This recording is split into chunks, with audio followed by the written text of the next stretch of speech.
नमस्ते अस्तु भगवन् विश्वेश्वराय महादेवाय त्र्यम्बकाय त्रिपुरान्तकाय त्रिकाग्निकालाय कालाग्निरुद्राय नीलकण्ठाय मृत्युञ्जयाय सर्वेश्वराय सदाशिवाय श्रीमन्महादेवाय नमः।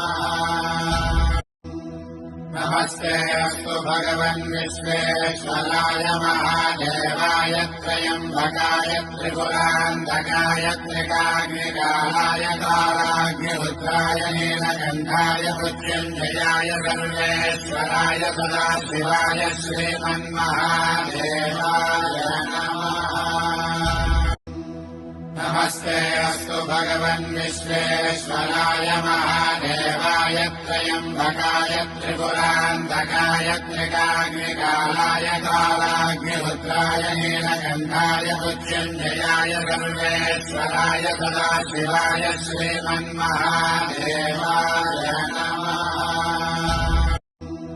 नमस्ते अस्तु भगवन् विश्वेश्वराय महादेवाय त्र्यम्बकाय त्रिपुरान्तकाय त्रिकाग्निकालाय कालाग्निरुद्राय नीलकण्ठाय मृत्युञ्जयाय सर्वेश्वराय सदाशिवाय श्रीमन्महादेवाय नमः।